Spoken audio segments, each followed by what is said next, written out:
Las Vegas finds itself yet again at the top of a list of shame no city ever wants to lead.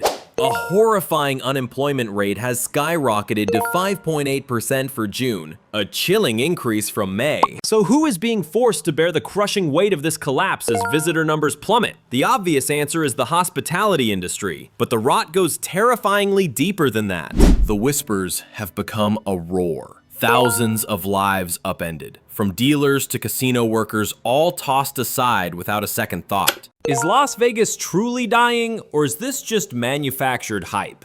Make no mistake, it is dying. The city's tourism is teetering on the very brink of collapse, and for thousands of its workers, the pain is an agonizing daily reality. In the blink of an eye, 4,300 souls, casino staff, hotel employees, service workers, were cast out, their livelihoods extinguished. For far too many, the specter of homelessness became their new, terrifying reality. This is not just some cold, hard statistic. These are thousands of shattered stories about families, about real people. These are people who poured their entire lives into this city's tourism machine, only to be left helpless and desperate. And this betrayal comes from Las Vegas, the self-proclaimed master of illusions. A city built on the seductive lie that by simply stepping into a casino, fortune would favor you, whether you were a high roller or a humble server. This was the place that spun barren desert into a mirage of light and infinite dreams. But now, that illusion has shattered, leaving behind only a brutal, unforgiving truth. The very hands that constructed this glittering miracle were the first to be cast aside and betrayed. How could a global icon of prosperity, a beacon of success, crumble so catastrophically fast? And the most terrifying question of all, is the catastrophe unfolding in Las Vegas merely a chilling omen for a much larger collapse across the American economy? In this video, we will dig deep into the rot that caused this industry's downfall. We will expose the human wreckage left in its wake and confront the long-term consequences that could permanently scar the face of this so-called entertainment capital. Brace yourselves. Let's dive into the wreckage.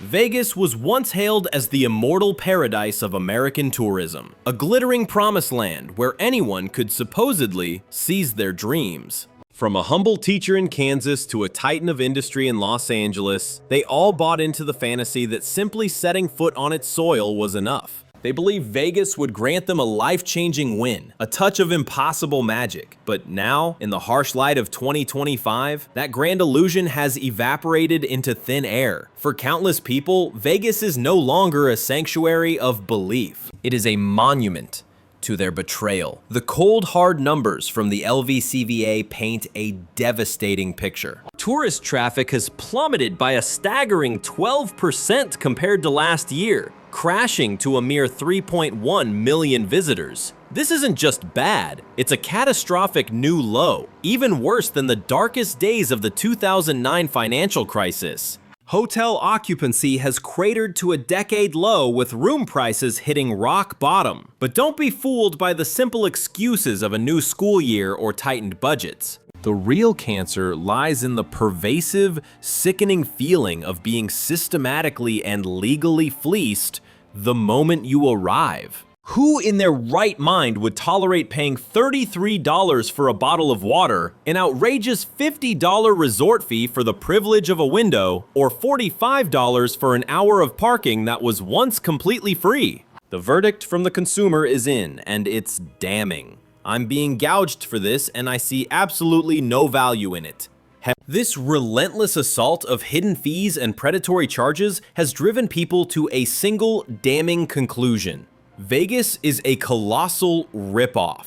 But the bleeding doesn't stop there. Hostile immigration policies and simmering trade tensions have slammed the door shut on international tourists, hanging an invisible, arrogant sign at the border that screams, "We don't need you anymore." And the consequences have been swift and brutal. The international lifeblood that once nourished this city has been choked off. Canadian tourists, historically one of the most loyal visitor groups, have vanished. their numbers collapsing by an unbelievable 40% in a single year. Even the legendary high rollers from Mexico, once the elite whales of the Vegas ecosystem, have fled, driven away by exorbitant costs and a punishing economic climate. But perhaps the ultimate betrayal, the final nail in the coffin, is the chilling realization that this city has declared war on the middle class. Vegas was once cherished for its open arms, for its promise of hospitality. It was a place where a sacred promise was made, that everyone, no matter their wealth, would be treated with dignity and the respect their hard-earned money deserved. That promise is dead. The Vegas of 2025 has morphed into an obscenely expensive playground where even middle-class families, the very backbone of its past success, are now treated as an inconvenience. They are forced to wince in pain every single time they open their wallets. And unbelievably, some are actually gloating over this crisis. They sneer that this is the price for a city's cold, calculated strategy to purge the working class and build an exclusive paradise for the super rich. But if you dare to look closer, the truth is infinitely more horrifying. Don't be fooled into thinking the glittering hotel towers or the mega rich are feeling this sting. No, the real victims, the ones bearing the full weight of this disaster, are the everyday people. These are the very souls who poured their lives into the restaurants, hotels, and casinos, the lifeblood that kept Vegas pumping for decades. And for their loyalty, they're being handed the bill for this catastrophe. When the supposed beacon of the American dream brazenly turns its back on its own people, what hope is left?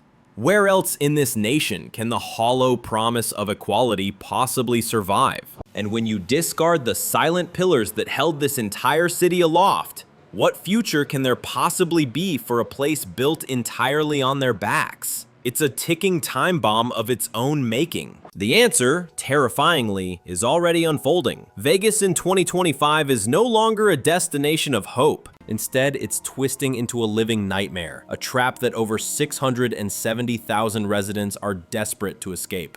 The tourists are vanishing, not for a lack of neon lights or flashy new games. No, the decline is a direct result of the city's own greed, a cynical decision to price out the masses in a desperate bid to lure the ultra-wealthy. But here's the punchline. Where are they? The high-stakes tables sit ghostly and empty. The colossal stadiums built for these phantom high rollers are now monuments to this failed gamble. Vast, silent arenas no one dares to enter. This catastrophic absence of tourists has torn a gaping, unfillable wound in the city's economy. And who pays for this epic miscalculation? Not the insulated casino moguls, but the ordinary workers left to bleed out on the casino floor. These are the people toiling through the night, the invisible engine behind the Vegas facade. With the tourists gone, the tips have evaporated, and a crushing economic pressure now suffocates them, turning every meal, every bill, into a source of dread. The cold, hard data from economic experts paints a grim picture. The income of restaurant and hotel staff hasn't just declined, it is plummeted into freefall. Look no further than the heartbreaking reality of Josefina Heritardo. She once brought home a respectable $150 a day. Now she's fighting to survive on a meager $50 to $60. This isn't just the number on a spreadsheet.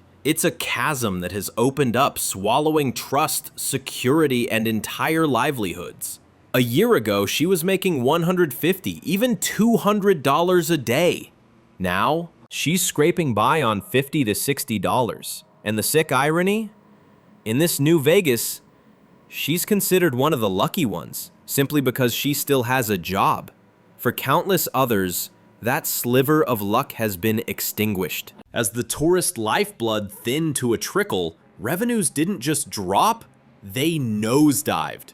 Hotels and casinos, once titans of industry, were brought to their knees. hemorrhaging money and unable to even pay the people who built them. Many were forced to shutter their doors for good. In an instant, thousands of people with once stable jobs were cast out, left with absolutely nothing. The Poker Palace in North Las Vegas stands as a tombstone for this era. It began in 1974, a humble dream with just a small bar, a single blackjack table, and a handful of slots in a space barely bigger than an apartment. For over half a century, it grew into a 25,000 square foot institution, woven into the very fabric of the community's memory. But that legacy meant nothing. After more than 50 years of life, the Poker Palace is facing its execution. Its journey is over, slated to be sold off and shuttered by autumn's end. The consequences are brutally direct. More than 120 loyal employees will be thrown out of work, carrying the terrifying weight of how to feed their families. It's no surprise that many who dedicated their entire lives to this city are now fleeing.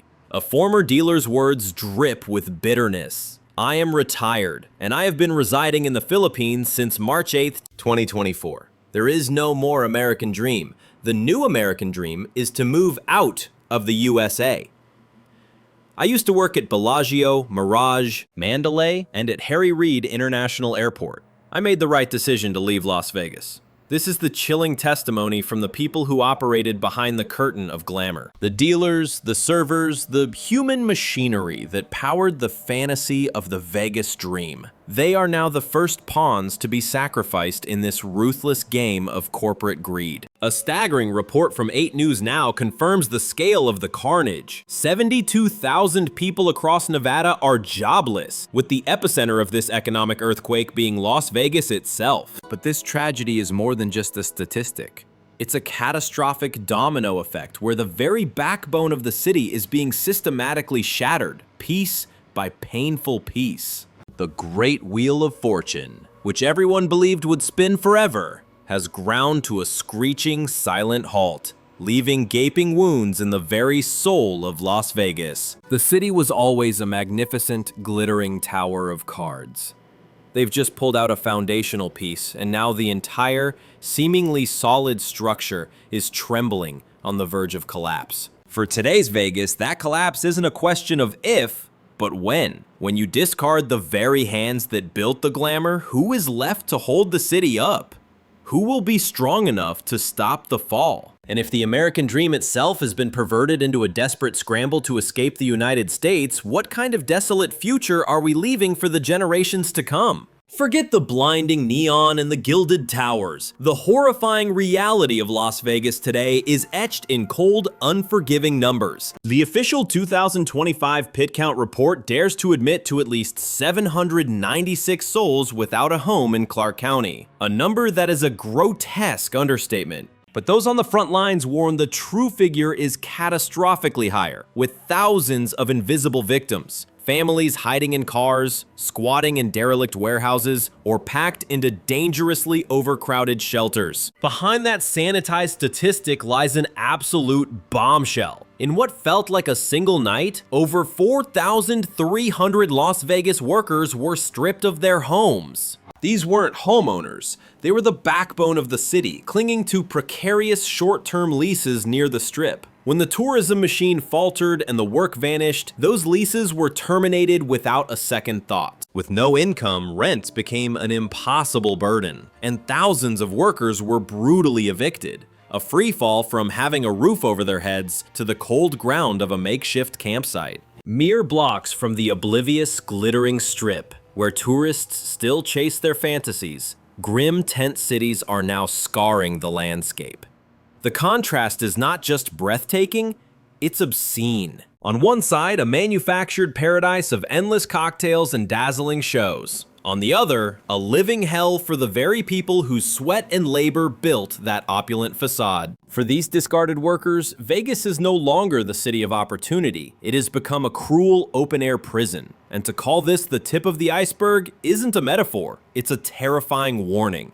That official count of 796 individuals is a pathetic, deliberate understatement. The visible, chilling tip of a colossal iceberg of human suffering. Hidden beneath the surface are the true casualties. Families torn apart, children robbed of their education, and elderly couples who worked their whole lives cast out onto the streets because their meager pensions can't compete with predatory rent hikes. They are carving a deep, bleeding wound into the soul of this community, a crisis validated by a damning study from the University of Nevada, Las Vegas. The study reveals the average rent for a simple one-bedroom apartment has skyrocketed past $1,400 a month. Now, do the brutal math. How can anyone survive that on a typical service wage of $15 to $17 an hour? It's not a problem. It's an impossible, unwinnable game. Losing just a handful of shifts is no longer a setback.